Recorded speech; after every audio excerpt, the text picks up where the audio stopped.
Supreme court में bulldozer मामलों की सुनवाई आज शुरू हो गई। जस्टिस गवई और जस्टिस केवी विश्वनाथन की बेंच के समक्ष सॉलिसिटर जनरल तुषार मेहता ने दलीलें पेश की।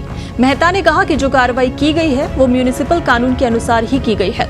उन्होंने बताया कि अवैध कब्जे के मामलों में म्यूनिसिपल संस्थाओं द्वारा नोटिस देने के बाद ही कार्रवाई की गई। जस्टिस विश्वनाथन ने सरकार से जवाब मांगा है। अदालत ने नोटिस, कार्रवाई और अन्य आरोपों पर सरकार को उत्तर देने के निर्देश दिए हैं। सुप्रीम कोर्ट ने बुलडोजर कार्रवाई पर गंभीर सवाल उठाए हैं। कोर्ट ने कहा कि सिर्फ आरोपी होने के आधार पर किसी के घर को गिराना उचित नहीं है।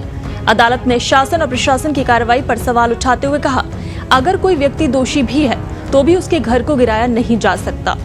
सॉलिसिटर जनरल तुषार मेहता ने इस बात को स्वीकार किया और कहा कि अपराध में दोषी साबित होने पर भी घर नहीं गिराया जा सकता।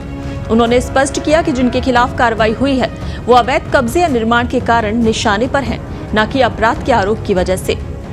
जमीयत उलेमाए हिंद ने याचिका दाखिल कर सरकारों द्वारा आरोपियों के घरों पर मनमाने ढंग से बुलडोजर चलाने पर रोक लगाने की मांग की है। याचिका में यूपी, मध्य प्रदेश और राजस्थान में हाल ही में हुई बुलडोजर कार्रवाइयों का उल्लेख करते हुए अल्पसंख्यक समुदाय को निशाना बनाए जाने का आरोप लगाया गया है। याचिका में बुलडोजर जस्टिस की प्रवृत्ति पर रोक लगाने के लिए सुप्रीम कोर्ट से शीघ्र सुनवाई की अपील की गई थी। वरिष्ठ वकील दुष्यंत दवे ने इस याचिका पर जल्द सुनवाई की मांग की थी। याचिका जहांगीरपुरी मामले में वकील फारूक रशीद द्वारा दाखिल की गई थी।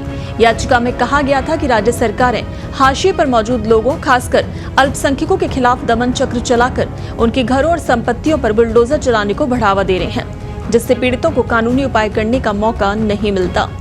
एमनेस्टी इंटरनेशनल की फरवरी 2024 की रिपोर्ट के अनुसार अप्रैल 2022 से जून 2023 के बीच दिल्ली, असम, गुजरात, मध्य प्रदेश और यूपी में सांप्रदायिक हिंसा के बाद 128 संपत्तियों को बुलडोजर से ढहा दिया गया। मध्य प्रदेश में एक आरोपी के पिता की संपत्ति पर बुलडोजर चलवा दिया गया और मुरादाबाद और बरेली में भी बुलडोजर से संपत्तियां ढाई गईं। हाल ही में राजस्थान के उदयपुर जिले में भी राशिद खान का घर बुलडोजर से गिरा दिया गया।